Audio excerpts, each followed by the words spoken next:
ডাক্তারবাবু একটা জিনিস জিজ্ঞেস করবো, সেটা হচ্ছে বড়দের সাথে সাথে ছোটদেরও সেম সমস্যা হচ্ছে এবং অনেক ক্ষেত্রেই দেখা যাচ্ছে তাদেরকে হসপিটালাইজড করতে হচ্ছে।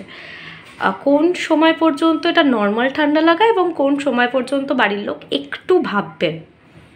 মেনলি বাচ্চাটা যেটা হচ্ছে যে কাশিটা যেটা হচ্ছে তার সঙ্গে যদি জ্বর থাকে, মেনলি হচ্ছে জ্বরটা, এবার জ্বর যদি থাকে তখন বাড়ির লোককে একটু আরো সতর্ক হতে হবে এবং খেয়াল রাখতে হবে যে বাচ্চার শ্বাস প্রশ্বাসটা বেশি হচ্ছে কিনা, কোনো শোঁ ভেতরে আওয়াজ করছে কিনা, এবং বাচ্চা যেটা নর্মাল ধরুন খাওয়া দাওয়া করছে বা খেলছে সেটা নর্মালি করতে পারছে, একটু ঝিমিয়ে আছে, এই জিনিসগুলো যদি থাকে তাহলে কিন্তু মানে ওকে নিয়ে হসপিটাল যেতে হবে।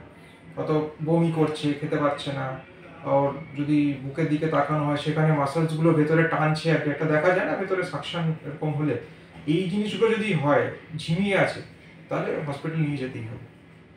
বাচ্চাদের ক্ষেত্রেই পাই কাশিটা কতদিন থাকছে? বাচ্চাদেরও বড়দের মতনই কাশিটা পারসিস্ট করছে, ওটা ডিপেন্ড করছে যে কোন ভাইরাস বা কোন ব্যাকটেরিয়া ভেতরে আছে।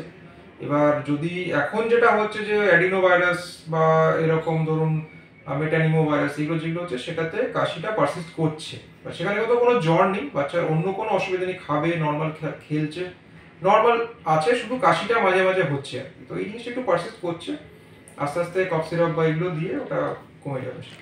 বাচ্চাদের ক্ষেত্রে যেটা সবথেকে বড় বিষয়, কোনো অ্যান্টিবায়োটিক বা যে কোনো ভাইরাসের ক্ষেত্রে আপনারা বলে থাকেন যে অ্যান্টিবায়োটিক সেই অর্থে কাজ করে না, নর্মাল ওষুধ বা বাড়ির খাবার ইমিউনিটি পাওয়ার উপর ডিপেন্ড করে।